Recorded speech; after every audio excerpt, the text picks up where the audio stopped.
नमस्कार प्रेक्षकांनो, ठरलं तर मग या मालिकेच्या येणाऱ्या भागामध्ये जबरदस्त असा ट्विस्ट येणार आहे.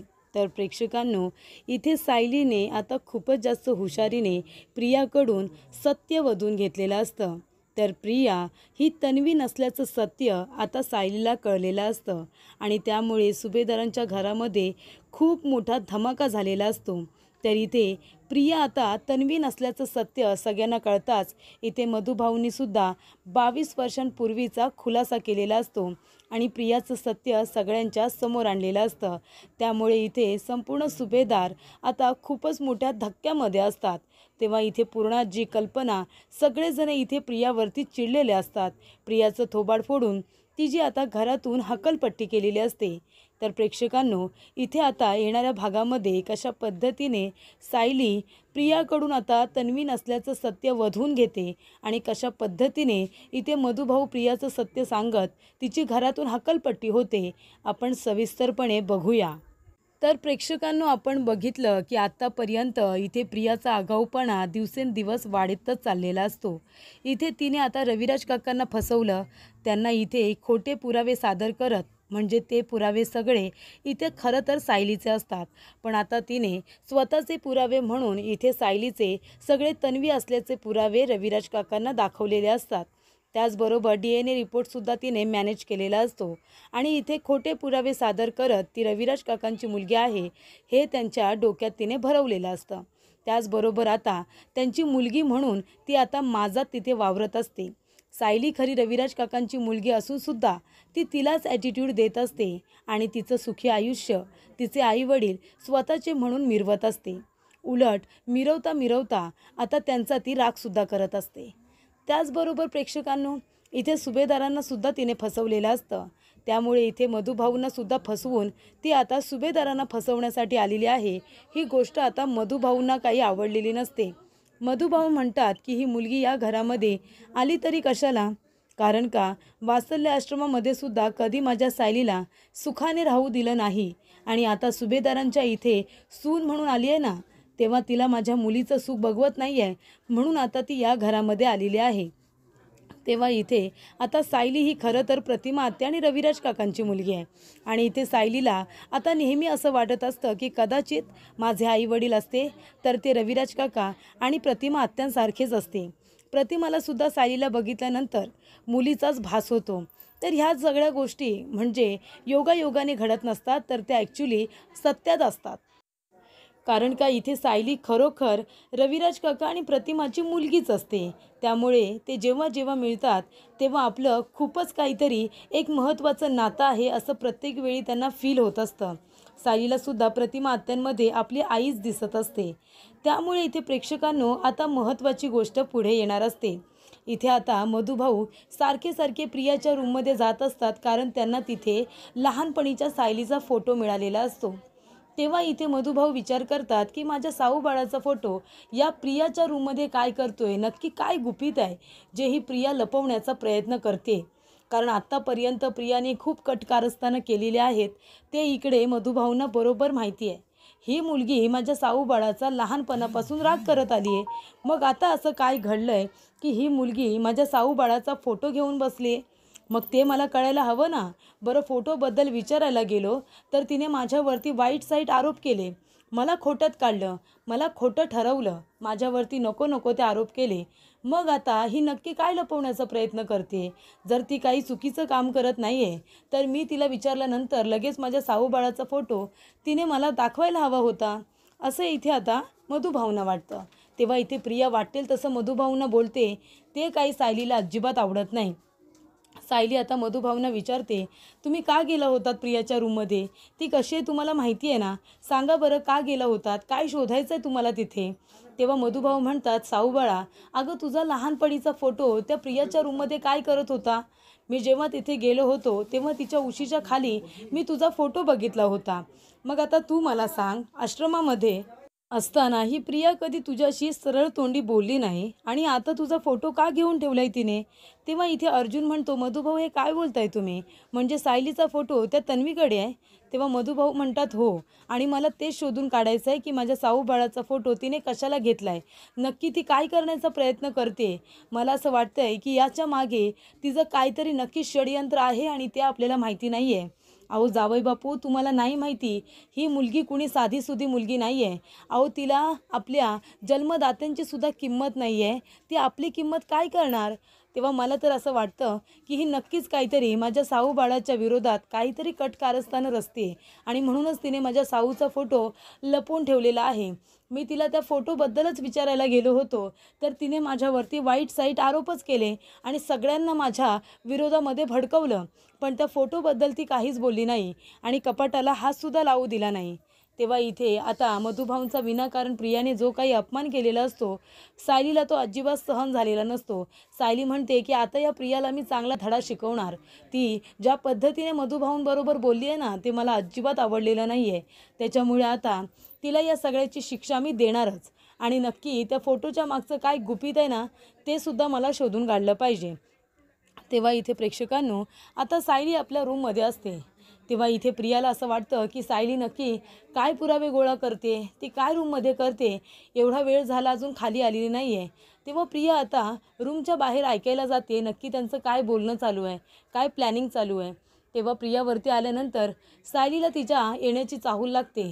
तेव्हा ती हळूच दरवाजा उघडते आणि लगेच बाहेर येऊन उभी राहते आणि म्हणते, काय करतेस इथे? आमचं बोलणं ऐकतेस का? अजून आमच्यावरती खोटे नाटे आरोप करून झाले नाही, पोट भरलं नाही तुझं, म्हणून इथे आली आहेस? अगं लाज बालक लाज, थोडी तरी लाज बालक, लाज नाही वाटत तुला? माझ्यावरती आरोप करतेस, मधुभाऊंवरती आरोप करतेस. तेव्हा इथे आता सायली म्हणत असते, कशाला आलीस तू इथे? आमचं बोलणं ऐकतेस की काय? आणि काय गं, मधुभाऊ तुझ्याकडे आले होते फक्त तुला विचारायला की माझा लहानपणीचा फोटो तुझ्याकडे काय करतोय? सांग मग, माझा फोटो तू का लपवून ठेवला आहेस? तेव्हा प्रिया म्हणते, माझ्याकडे तुझा फोटो कुठे आहे आणि मी तुझ्या फोटोचं काय करू? तेव्हा इथे आता सायली म्हणत असते, मधुभाऊ कधीच खोटं बोलणार नाही प्रिया. माझा त्यांच्यावरती पूर्ण विश्वास आहे आणि तुझ्यावरतीही पूर्ण विश्वास आहे, कारण आत्तापर्यंत तू कधी खरं बोलली आहेस का गं? आत्तापर्यंत तू खोटंच बोलत आली आहेस. अगं एकसुद्धा शब्द तू खरा बोललेली नाही आहेस. तेव्हा इथे आता प्रिया म्हणत असते, जास्त बोलू नकोस गं, मला तुझ्याशी बोलायचं नाही आहे. मी इथे माझं आईंजवळ काम होतं म्हणून मी आले होते. तेव्हा इकडे आता सायली म्हणत असते, हो का? मग आईंची रूम तर तिथे आहे ना, आमच्या रूमच्या बाहेर कान लावून का उभी होतीस तू, की तुला ऐकायचं होतं आम्ही काय बोलतोय ते? तेव्हा सायली म्हणते, एक गोष्ट लक्षात ठेव प्रिया, तू आत्तापर्यंत माझा अपमान करत आली आहेस, मला वाटेल तसं बोलत आली आहेस, सगळ्यांच्या नजरेत मला पाडत आली आहेस. पण जर तू मधुभाऊंवरती खोटे नाटे आरोप केलेस ना, तर मी अजिबात खपून घेणार नाही या.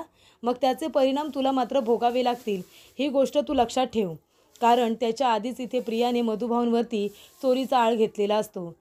ती सगळ्यांसमोर म्हणते की त्यांनी माझा हार चोरलेला आहे, ते माझ्या रूममध्ये सतत येत होते, कदाचित त्यांना चोरी करायची होती, आता घरीच असतात ना, पैसे वगैरे नसतील त्यांच्याकडे, म्हणून कदाचित माझा हार चोरला असेल. मधुभाऊ आता बारीक तोंड करून तिथेच उभे असतात.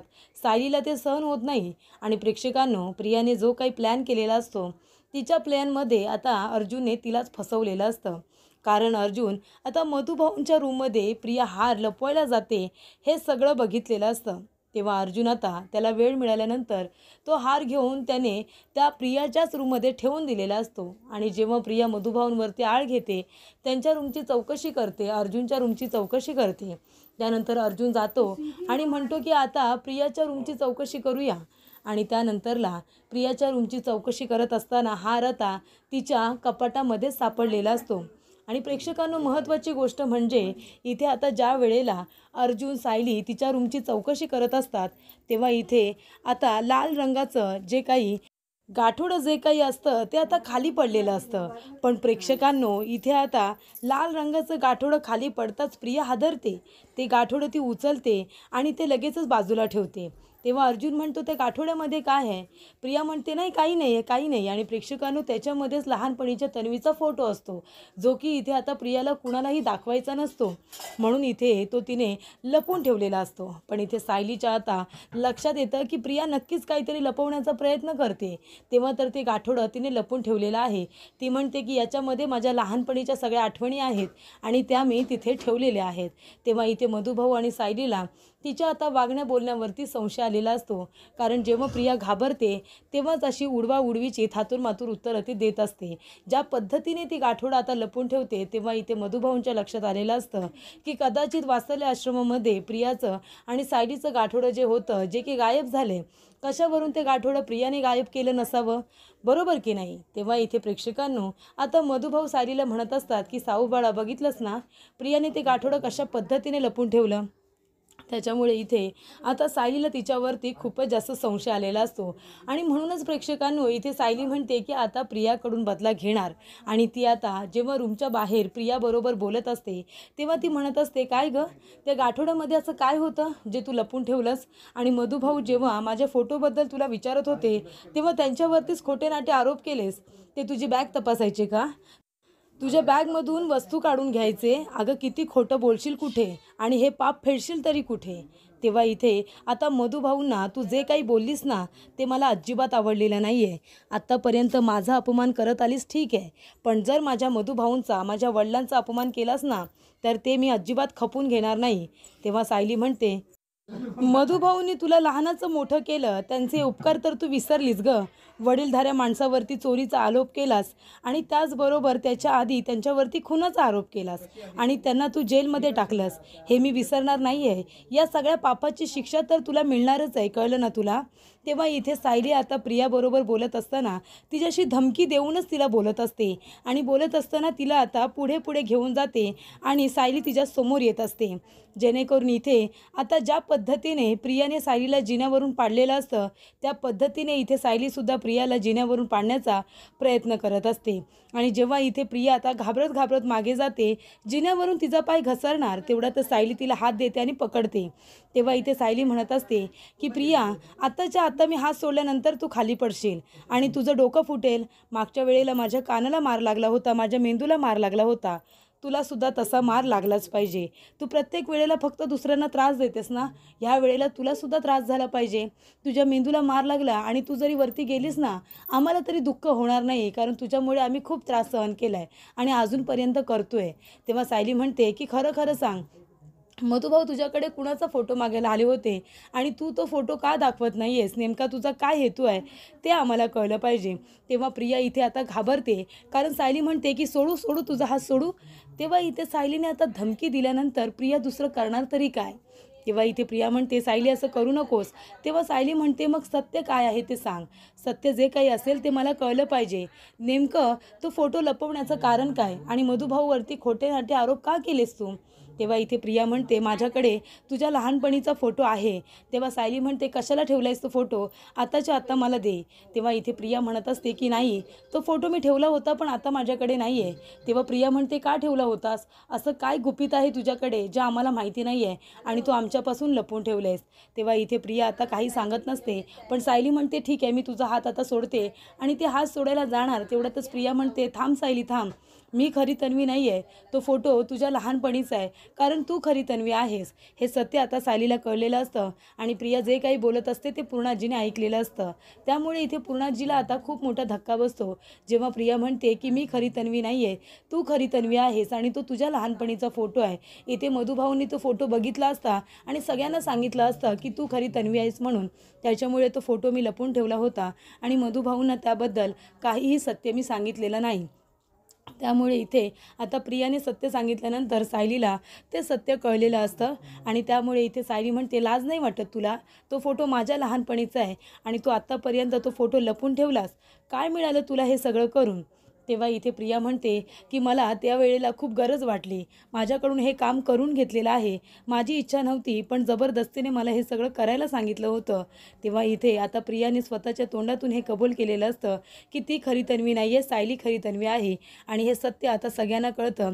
चोरीचा आळसुद्धा तिने मधुभाऊंवरती घेतला होता, पण सगळ्यांच्या समोर प्रिया खोटारडी ठरली. अशा रीतीने इथे आता प्रिया खोटारडीसुद्धा ठरलेली असते आणि त्याचबरोबर खरी तन्वीसुद्धा नाही आहे हे सत्य सुभेदारांना कळल्यानंतर सुभेदार आता चांगल्या पद्धतीने प्रियाचं थोबाड फोडतात आणि तिला आता एक क्षणभरसुद्धा घरामध्ये थांबू न देता तिची आता कायमस्वरूपी घरातून हकलपट्टी करतात आणि तिची चौकशी करायला सांगतात की नेमकं आमच्या घरामध्ये घुसण्याचा हिचा हेतू तरी काय, हिचं कारण काय आहे ते लवकरात लवकर शोधून काढायला हवं. असं इथे आता अर्जुन म्हणतो. पोलिसांना बोलावून तिच्या विरोधामध्ये कंप्लेंट केली जाते आणि तेव्हाच इथे प्रियाची आता हकलपट्टी ही घरी न करता जेलमध्ये केलेली असते, जेणेकरून आतापर्यंत तिने जो काही सुभेदारांना केलेदारांना त्रास दिलाय त्यामागे नक्की कारण काय हे शोधून काढलं पाहिजे आणि त्यामुळे तिला तिच्या गुन्ह्याची शिक्षासुद्धा झाली पाहिजे. ह्या हेतूने आता अर्जुनने तिची रवानगी जेलमध्ये केलेली असते.